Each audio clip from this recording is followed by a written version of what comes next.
Hello बच्चों, नमस्कार। स्वागत है आप सभी का आपके अपने गुरुकुल एकेडमी छतरपुर के ऑनलाइन प्लेटफॉर्म पर। आज हम देखने वाले हैं कक्षा 10 विज्ञान का पेपर, जो कि 27 फरवरी 2026 को हुआ है। तो हम देखने वाले हैं इसका 1 बाय 1 सॉल्यूशन, सभी क्वेश्चंस के एक्सरसाइज की देख लेंगे। सबसे पहले नंबर क्वेश्चन में दिया गया है सही विकल्प चुनकर। देखिए, पहला क्वेश्चन में एक रासायनिक समीकरण दिया है जिसमें CaCO3, फिर एरो दिया गया, उसके ऊपर ऊष्मा लिखा है, फिर उसके बाद एक बना हुआ है उत्पाद बना हुआ है CaO+CO2।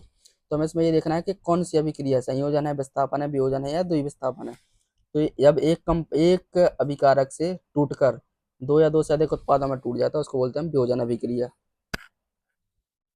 और दूसरा प्रश्न दिया गया, खाना बनाते समय यदि बर्तन की तली बाहर से काली हो रही तो इसका मतलब क्या होता है। इसका मतलब ये होता है कि ईंधन पूरी तरीके से नहीं जल रहा है। प्रश्न क्रमांक 3 दिया गया है, तीसरा विकल्प दिया गया, पादप में जाइलम उत्तरदायी है। जाइलम का क्या कार्य है, तो जाइलम का कार्य है जल का वहन करना। चौथा विकल्प बोल रहा है, दो तंत्रिका कोशिका के मध्य खाली स्थान क्या कहते हैं, उस खाली स्थान को बोलते हैं हम सिनेप्स। पांचवा विकल्प है, पराग कोश में होते हैं परागकण। निम्न में से कौन सा पदार्थ लेंस बनाने में प्रयुक्त नहीं किया जा सकता। तो लेंस बनाने के लिए चुंबक का उपयोग नहीं किया जा सकता है। ये इंग्लिश वर्जन दिया गया है, आप चाहें तो उसको देख सकते हैं। दूसरा प्रश्न दिया गया है, रिक्त स्थान भरिए, फिल इन द ब्लैंक। तो पहला ब्लैंक है, लसिका को डॉट डॉट डॉट ऊतक कहा जाता है। या तो यहाँ द्रव्य लिख देते या फिर लिखना था अंतराली द्रव्य, इसको हम फ्लूइड टिश्यू बोलते हैं, या इंटरस्टिशियल टिश्यू बोलते हैं, या फ्लूइड टिश्यू बोलते हैं। दूसरा ब्लैंक है, मनुष्य में डॉट डॉट डॉट जोड़ी गुणसूत्र पाए जाते हैं। तो मनुष्य में 23 जोड़ी गुणसूत्र पाए जाते हैं। सामान्य नेत्र का निकट बिंदु लगभग 25 सेंटीमीटर होता है। चौथा वाला है, विद्युत धारा का SI मात्रक एम्पियर होता है। पांचवा है, विद्युत धारा सदैव डॉट डॉट डॉट क्षेत्र उत्पन्न करती है, तो चुंबकीय क्षेत्र उत्पन्न करती है। छठवां वाला है, सभी जीव प्रत्यक्ष या अप्रत्यक्ष रूप से अपने निर्वाह हेतु पौधों पर निर्भर होते हैं। तीसरा वाला प्रश्न है सत्य सत्य का। इसमें दिया गया है, कार्बन की संयोजकता 6 होती है, ये हो जाएगा सत्य।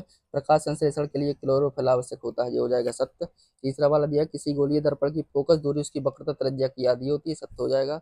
श्वेत प्रकाश का इसके अवयवी वर्णों या रंगों में विभाजन प्रकाश संश्लेषण कहलाता है, यह सत्य हो जाएगा। पांचवा हो जाएगा, विद्युत आवेश के प्रवाह की दर को विद्युत धारा कहते हैं, सत्य हो जाएगा। चुंबकीय क्षेत्र रेखाएं एक बंद वक्र बनाती हैं, सही हो जाएगा। यह बंद वक्र होती है, सत्य हो जाएगा। इसके बाद हम देखेंगे प्रश्न क्रमांक 4। प्रश्न क्रमांक 4 में सही जोड़ियां दी गई हैं।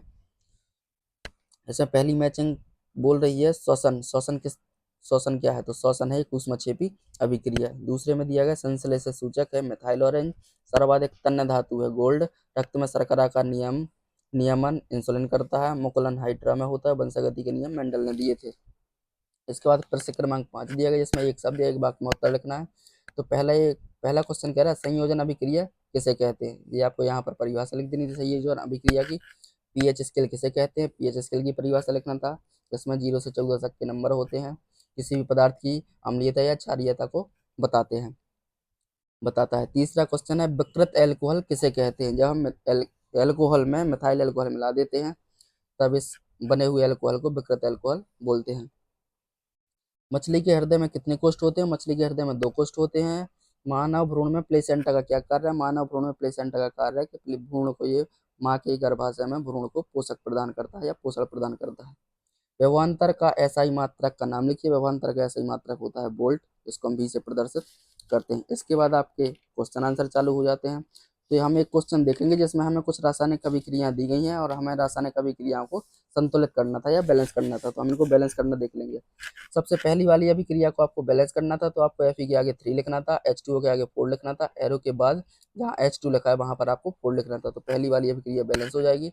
दूसरी वाली अभिक्रिया में आपको H2 प्लस Cl2 इस तरह कुछ नहीं लगाना था। जहाँ आपका उत्पाद बना हुआ वहां HCl के आगे 2 लगाना था। तीसरे वाले में आपको सोडियम के आगे 2 लगाना था, H2O के आगे 2 लगाना था। एरो के बाद आपको उत्पाद में NaOH सोडियम हाइड्रोक्साइड के आगे 2 लगाना था, आपकी संतुलित या बैलेंस हो जाती। AgCl के आगे 4th नंबर में आपको 2 लगाना था। इसमें उत्पाद में Ag के आगे 2 लगाना था और Cl2 बैलेंस है पहले से। इस तरीके से आपकी अभिक्रियाएं बैलेंस हो जाती हैं। इसके बाद हमने आपके कुछ क्वेश्चन देख लिए जिसमें से एक्सरसाइज थी और समीकरणों को संतुलित कैसे किया जाना है। इस तरीके से बाकी ये उम्मीद है कि आप सभी क्वेश्चन आंसर याद करके गए होंगे, आपका पेपर बहुत अच्छा गया होगा। इसी प्रकार से हम 1 बाय 1 सभी प्रकार के या सभी कक्षाओं के पेपरों का सोल्यूशन देखते हैं। अगर आपको किसी भी पेपर का सोल्यूशन चाहिए तो आप हमें कमेंट के माध्यम से बता सकते हैं। ये वीडियो आप देख सकते हैं, अपने नंबरों की मैचिंग कर सकते हैं, अपने दोस्तों के पास ज़्यादा से ज़्यादा शेयर करें सब्सक्राइब करें चैनल को। धन्यवाद।